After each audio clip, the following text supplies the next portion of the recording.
Well, hello there. It is great to see you again this morning, and welcome back to Wisdom and Wealth, Pathways to a Life of Significance for you and your family. I'm your host and moderator, Ryan Ruff, and as always, I'll be joined in just a moment by the star of our show. That's Mr. Frank Astorino of the Astorino Financial Group, and we're going to be diving into yet another wealth management related topic. That's what we cover here on the show, and boy, do we have a good one that we're going to be getting into today. You know, in past conversations on this show, we always find a way to weave charitable intent into our conversations in one way or another. And today we're zooming in a little deeper on this idea of charitable intent, specifically with regard to an advisor. So hear me out. As family wealth begins to increase over time and that wealth then gets passed on to its heirs, well, the issue of philanthropy often becomes just a more and more important topic for the family as a whole. So today we're going to be looking at a specific resource on the show that lets these families know that they should be really considering something. And this resource is a professional known as a philanthropic advisor. So this advisor, of course, they're deeply focused on this area of charitable giving, and that is really going to be the focal point of today's show, what this idea of a philanthropic advisor is and how they can really be a powerful ally for you and your family. But first, let's go ahead and welcome Frank on before we dive right into it. Frank, it's good to see you this morning. How you doing, sir? Doing great, Ryan. It's good to see you again, and I look forward to this topic with enthusiasm. Yeah, absolutely. No, this is a good one, Frank. We always do find our way back to philanthropic conversation in one way or another on this show. Frank, to start our conversation today, kind of from a high level, philanthropy is obviously a major area of interest, you know, for many investors, for families, affluent families that we talk about a lot. Tell us about the appeal of these so-called philanthropic advisors that I mentioned. Well, that could come in various types. There are people who specialize in family foundations and things of that nature. You could have a financial advisor that specializes in it. A lot of attorneys may have only covered, a touch of it in law school. We've been doing it for over 30 years, so we've become somewhat of a niche expert in it. And we see people who seek out someone who is going to help them create a significant impact in some way, whether it's on their community, whether it's the world at large. And we're finding while most of our clients are all either affluent or wealthy, you don't have to be astoundingly wealthy to be charitable and utilize certain charitable instruments.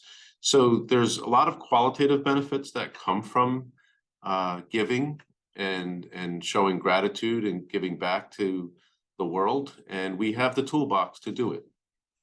That's fantastic. And Frank, I want to talk details now. How exactly does a philanthropic advisor help donors navigate this world of charitable giving? Because there are so many variables at play within this world of charitable giving. So, how does a philanthropic advisor work with them? Well, for us, it's really the consummate financial planning tool, and if we were to give it a 30,000-foot level view, it's really helping our clients with the big picture and what they want to accomplish with charitable planning and strategies, so that they're not overwhelmed and they're not getting caught too much in minutia, but they can actually feel the power of giving and making a difference. We do it in a way where we're identifying their philanthropic values. They may be, it might be their alma mater, it might be something that raises attention in their community or whatever. We help them identify it through a deep dive on their values. And then we create the framework that enables them to not interrupt, if not expand, their other financial goals and objectives. They're not disinheriting anybody. They're basically finding a way to give and still accomplish all their other goals. Sure, sure. So I hear you, the values-based kind of discussion as well as that framework that's Yeah. established. But would you say a philanthropic advisor like you and your team, do you guys get involved on maybe a deeper, more granular level even? Absolutely. Sometimes it has to do with just helping them find the right charitable organization to fund. Some of them already have a very specific interest. We've participated in several millions of dollars worth of charitable monies managed Some are for women. I understand that March is Women's Month and celebrating women. We have several women like Rise Gatherings. We have those who are fostering children literacy. We have Right On Sports for underserved children. We have the Bridge for mental health and helping children with anxiety and disruption in their family life. We've done animal shelters. We've helped clients give either a chapel or a building to their university. We've helped a client fund an Armenian foundation for churches across the world. We have Bringing a Soldier Home for Christmas, and we've had St. Jude for children's cancer. These are just some of the many ways that people have expressed gratitude for causes that they really believe in and want to make an impact. And by the way, they're getting significant tax benefits for doing it. Sure, sure. And I know we're going to talk about that a little more, in more detail here in a moment. But no, that's fantastic to hear all the great work that, your team, as well as, with the assistance of your clients, have been able to achieve in the past, Frank. And so given all of that work, the setting up of that framework, the values discussion, selecting, which nonprofit or which area you want to be philanthropic towards. Given all of that, I would also assume then that philanthropic advisors like yourself and your team would also provide guidance on maybe the strongest charitable tools or the vehicles that could be used by these various types of donors. Am I correct in saying that? That's absolutely correct, Ryan. I consider it a charitable toolbox, and people, they might be familiar with making a donation on a weekly basis to their congregation or to their local charities that come in the mail and so forth. But we've seen a great expansion of people organizing their charitable goals through a donor advised fund. It's almost as simple as setting up um, a 529 plan for their kids. And they basically sometimes at the end of the year come in and say, I want to do something and I also want to get a tax deduction. We have others that have participated in pooled income funds, which is a very specific charity, and they can just donate to that one particular charity, and there's different benefits that come with that. We've had several people form a foundation, and usually that's reserved. It's not required, but we usually recommend over $1 million foundation. That's when you get a little bit more complex than a donor advised fund. We've seen a huge influx of charitable remainder unit trusts and charitable lead annuity trusts, which we could get more granular on that another time, but that's basically ways of being charitable and benefiting either your retirement or your current tax status. No, this is great stuff, Frank. And Frank, as you're given all these variables that are at play through this idea of charitable giving, do you find that there are maybe issues that these philanthropic advisors would address that sometimes surprise the donors, or maybe these donors don't are always consider or even know that some of these variables are at play? Do you find that any issues pop up that are a little surprising for the donors? Yes, in a special way, and it's close to my heart because I remember when our children were young at the dinner table, Daddy, why are you spending so much time with our town council, or why are you spending so much time helping the bridge, or my college alumni when I was president of our college alumni association? They would ask, Dad, why are you out so much doing these things? And what I've over time, in addition to giving each of my kids a gratitude rock when they were about 6 years old, I basically see it as a vehicle. Charity is a vehicle to bring diverse interests and family harmony. Once everybody can get on the same page, I know two of my kids attended the Right On Sports Gala, which is helping foster reading and literacy through sports for kids in underserved communities. So the conversation about wealth and inheritance and giving back is a very, very powerful message when you're talking values and legacy and succession planning for families and their businesses. Yeah, absolutely. It makes, I mean, you begin to think bigger than yourself, right? You think about the world at large. It's really great stuff, Frank. Frank, for those donors out there that are maybe, they're recognizing the benefit of working potentially with a philanthropic advisor like you or your team. How do they decide if they need one, or rather, they could greatly benefit from working with a truly philanthropic advisor? I would assume not every donor needs a philanthropic advisor, but what's your 2 cents here? That's a fair question. It really comes down to the cost benefit decisions when we're doing a deep discovery with our clients on their wealth management. But some of the things that might come up is, how important is charitable giving to you and your wealth and for your wealth? Are you open to accepting advice and recommendations? Not everybody's open to it. As soon as they hear the charity word, they might clam up and, pull back. Do you lack the time and expertise to pursue such goals? I have one client that I'm on the board with, and she's been spending as much as 30 hours a week in her retirement to foster the charity that she's on the board for, because it's very granular, it's very involved, it's very tedious. So is that you? Do you want to participate either in sweat equity or a combination of donations? But putting in labor is always valued.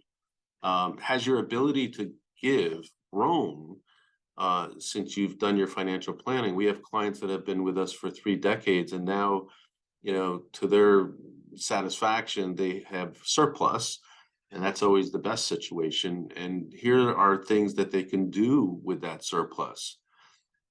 Some are struggling with what's the right charitable organization because they haven't participated or they haven't had something happen that made them feel more inclined. And, we also, can help them assess what their impact can be on giving. How is that child in the donation of $2,500 that you made or $50,000 that you made enhancing that child or children's or group of kids' lives? And you should see the kind of responses we get from these children. Very Oh, gratifying. yeah, I can imagine. I can imagine, Frank. No, this is great, and I appreciate you sharing those questions. Those are some good ones that people can be asking themselves to decide whether or not they need, for lack of a better term, to work with a philanthropic advisor. Frank, and in staying with the same vein of positioning yourself towards a philanthropic advisor or away from one, but if you are considering a philanthropic advisor to work with, what characteristics, what traits would help tell someone that you're dealing with a reliable, you're dealing with a skilled philanthropic advisor, and this might be the right guy or gal to work with? Yeah, the fair answer to that is I believe that you need experience and focus. You can't just recommend a trust and not know the inner workings of a trust, because people can get turned off very easily with some of the minutia, the tax, reporting, having to deal with multiple different levels of advice, whether it's the administration of the trust or it's the legal and accounting element of the trust or the actual investments of the trust. And fundamentally, in even just choosing an advisor, their reputation and the relationships that they have could be one compelling thing that people would look for in a true elite advisor. Roger, that makes sense to me. And Frank, so aside maybe from those technical considerations, though, are there any issues or characteristics that a philanthropic advisor should be bringing, like I said, beyond kind of those technical considerations? What they should be bringing to the table for their clients. Sure, I think chemistry and trust. People can sense your sincerity, your passion. I'm very passionate about philanthropy. It happens to be, in my opinion, the highest level of financial planning and doing something qualitatively for your legacy. Um, there are other crucial issues to consider, so it takes a well-rounded advisor to know how is this gift and type of gift and how much of a gift are you going to do, and how's it going to impact my retirement? How's it going to impact my estate? And fundamentally, how's it going to affect my children if that's my first priority. So we have tools and instruments that kind of meet a lot of different levels of benefit, including increasing their income in retirement. And then, as mentioned in our, I think, very first podcast, we talk about the human element. And it takes, a story sometimes that helps a client open up to what they really want to achieve in their life beyond just money and beyond just making everybody wealthier, when they pass. Um, we find that empowering people to be more charitable, that they can be transformative to other individuals or other organizations. And that's something that they may have never been introduced to in the past. No, absolutely. Frank, this has been a great conversation. A lot of value, I think, out there for folks that whether or not they were even considering, you know, incorporating charitable intent into their wealth plan or not. Certainly, some considerations have been left on the table for those folks, and for those folks, Frank, let's say they're recognizing maybe a need to work, or rather, just speak with a philanthropic advisor like yourself, like your team. What would be the best way they could reach out to you and your team just to open up a dialogue and start this conversation? Well, our process has been very successful, beginning with a discovery meeting or a second opinion meeting. Sometimes we parlay that into a stress test if they're really undecided on who they want to work with. And in that discovery process, we identify values, and those values often lead to some spiritual or emotional or conviction. Someone's life was saved or their child was saved. Maybe it was drug rehabilitation, maybe it was alcoholism, maybe it was avoiding a suicide. Those are all things that could come out when you talk on a qualitative human element level. Those things come up. And so giving us an opportunity to meet, to have that discovery meeting, is probably the first thing. And the other would be, ask for some of our videos that we've done. An interview like this could be very helpful in someone who's considering making a big donation. We'd be happy to get more granular, but maybe they just need to kind of get that next step. No, that's great stuff, Frank. I appreciate you sharing that. And Frank, look, I know you're a busy guy. You've got a lot of clients to serve, so we'll let you get back to doing that. But really a good conversation today surrounding this idea of working with a philanthropic advisor. Yes, as you can see throughout our conversation today, they can in fact be a powerful ally. But I appreciate you and your insight, Frank, and looking forward to being back with you on the next one. I as well, Ryan. It's always fun to do these, and I feel very strongly about it. So thank you for giving our audience that opportunity.